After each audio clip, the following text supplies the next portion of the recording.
Now, Michael, it is time that you and your angels answer before the seat of judgment.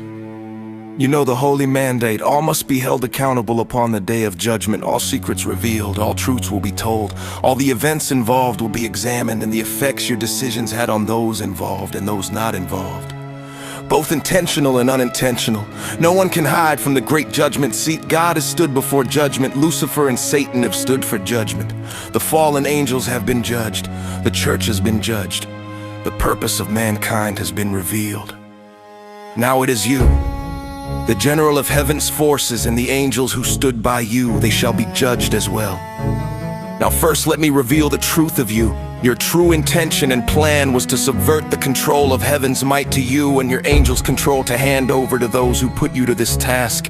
You and your angels are none other than those who I sent back to incarnate across the eons of time to save this world from destruction.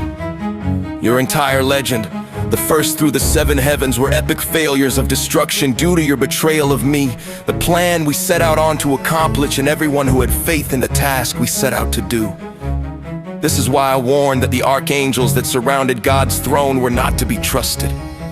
It is why you lied about the details of Lucifer's fall and the truth of his rebellion and of Azazel and Samael's destruction. Not to mention that through the many ages of human history, you and your angels have appointed other righteous people of their time because they would threaten the disguise of what you were trying to hide. This is the time when the book of creation says that you were to assume the authority of Lucifer for a time.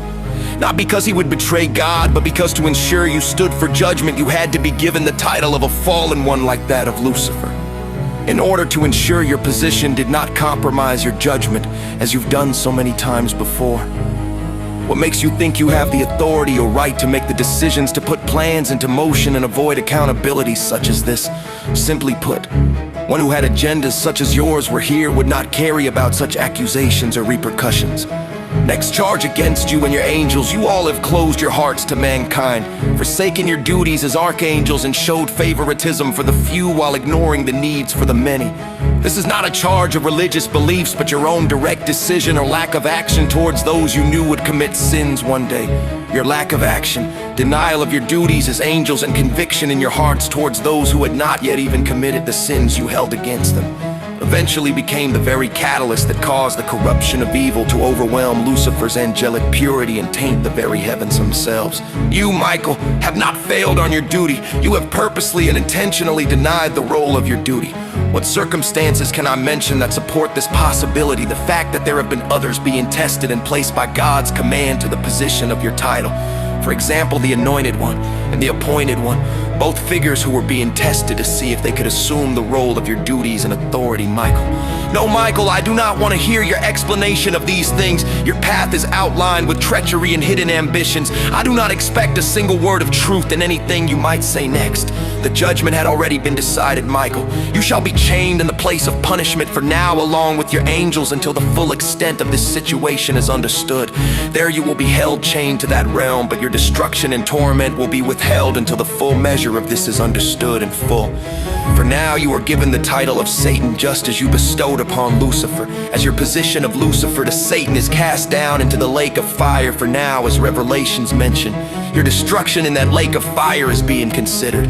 Now to reveal those you've intentionally and unintentionally caused harm to by your decisions and actions. The very concept of heaven and paradise, peace in the grave after life is done. All this is jeopardized by what you've done.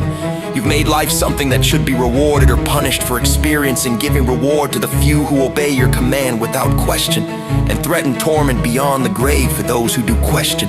Did you never consider that life itself was enough hardship, and for their toiling the soil their whole lives would not be enough to deserve reward? You led them to stereotype each other, draw cultures, and make war over simple things like tradition.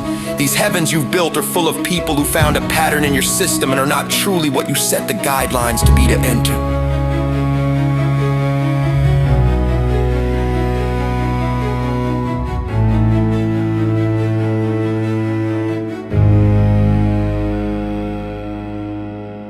You led them to stereotype each other, draw cultures, and make war over simple things like tradition. These heavens you've built are full of people who found a pattern in your system and are not truly what you set the guidelines to be to enter. They faked and convinced themselves that they are and believe whatever is necessary to enter paradise. You failed Michael at every turn, because you are not the one meant, you're not the one created to lead heaven's path and outline its purpose. That was for God and the Son of God to decide and fulfill, not you. You know, the biggest sign to the truth of this paradise heaven doesn't need generals or tools of war, and war has no place in paradise. That's the most obvious sign. This is the will of God speaking through this judgment. I only interpret and seek the evidence to support enough Michael. I do not have to explain myself to you. This moment was understood from the moment of its conception. All must stand to answer for judgment.